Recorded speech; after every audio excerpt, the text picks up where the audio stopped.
नमस्कार साथियों, मेरा नाम है विजय और आज की इस खास वीडियो में आपका स्वागत है। दोस्तों, राजस्थान के 12 जिले के अंता में उपचुनाव है। मांगरोल विधानसभा में ये पड़ता है और वहां पर जो इन दिनों उपचुनाव में जो सुर्खियां बटोर रहे हैं वो है प्रमोद जैन भाया। वो अपने ही प्रचार में अकेले लगे हुए हैं। क्या कांग्रेस में कोई उम्मीदवार उनके साथ नहीं है? क्या वही हैं जो सिर्फ कांग्रेस में वहां से खड़े हुए हैं लेकिन कोई साथ देने वाला नहीं है? दोस्तों, मेरा ये सवाल है कि क्या डोडासरा फ्री नहीं है? क्या सचिन पायलट फ्री नहीं है? या फिर अशोक गहलोत क्या अपनी ही पार्टी को सपोर्ट करने में कतरा रहे हैं? कांग्रेस के बड़े बड़े नेता चुनाव में जब उनकी रैली निकली तब एक साथ सारे नेता वहां पर एक मंच पर आकर बैठ गए और सबने अपने अपने आपत्ति भी जताई और सरकार क्यों बननी चाहिए और भाया को इतना सपोर्ट क्यों करते हैं, सब कुछ उन्होंने बयान किया। लेकिन क्या वो सिर्फ महज बातें थी? अब क्यों नहीं दिखाई देते हैं वो इतने बड़े बड़े नेता? क्या भाया वहां पर अकेले पड़ चुके हैं? और दूसरी चीज, अंता के इस चुनाव में सुर्खियां बटोर रहे हैं नरेश मीणा। उन्होंने तो इतनी बड़ी बड़ी बातें बोली हैं जो कि ज्यादातर उनको युवा फॉलो करते हैं, हर सोशल मीडिया पर वो बने रहते हैं, पर लेकिन उनकी जो शब्द है, शब्दावली, वो बड़ी आपत्तिजनक है।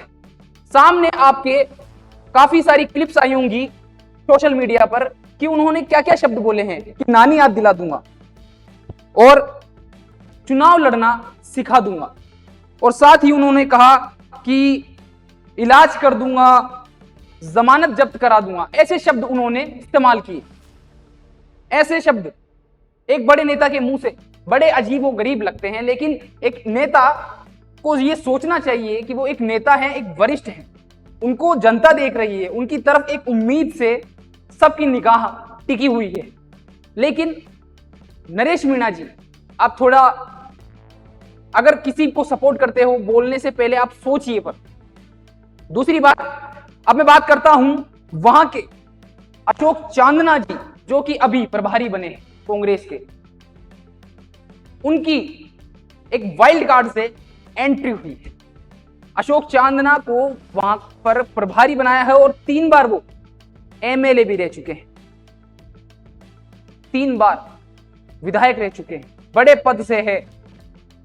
नरेश मीणा के जो ये बयान है उनकी एंट्री से पहले के हैं, लेकिन अब नरेश मीणा खामोश हो चुके हैं।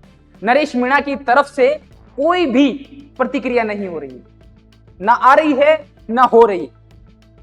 नरेश मीणा एकदम शांत हो चुके हैं और नरेश मीणा क्या डर चुके हैं अशोक चांदना की एंट्री से? तो अब सवाल उठता है नरेश मीणा पर इतने खामोश क्यों हैं और खामोशी से वो दबे पांव क्या सोच रहे हैं कि अशोक चांदना की एंट्री हो चुकी है। इसलिए मैं किसी की तरफदारी नहीं कर रहा, लेकिन ये दिखाई दे रहा है, जनता क्वेश्चन पूछ रही है, कमेंट्स में आ रहे हैं कि नरेश मीणा खामोश क्यों हो गए हैं, नरेश मीणा हाइलाइट्स में अचानक से ही गायब कैसे हो चुके हैं। सिर्फ उनके प्रचारक सामने आ रहे हैं, जो उनका प्रचार कर रहे हैं वो सामने आ रहे हैं। कांग्रेस के जो प्रमोद जैन भाया है वो सामने आ रहे हैं, जो कि अकेले खड़े हुए हैं, वो सबके सामने हैं, गली गली जा रहे हैं, अपना प्रचार खुद कर रहे हैं स्वयं। ऐसे लग रहा है कि वो कोई बड़ी पार्टी से बिलोंग करते ही नहीं है। प्रमोद जैन भाया अकेले प्रचार कर रहे हैं। ये तो सवाल के घेरों में आ चुकी है कांग्रेस और साथ ही नरेश मीणा भी। इतनी खामोशी के पीछे बहुत सारे राज छुपे हैं। एक सवाल है नहीं, खामोशी के पीछे 1000 सवाल बन चुके हैं। तो आज के लिए बस इतना ही। ऐसी खबरों के साथ जुड़े रहें मेरे साथ। तब तक के लिए धन्यवाद।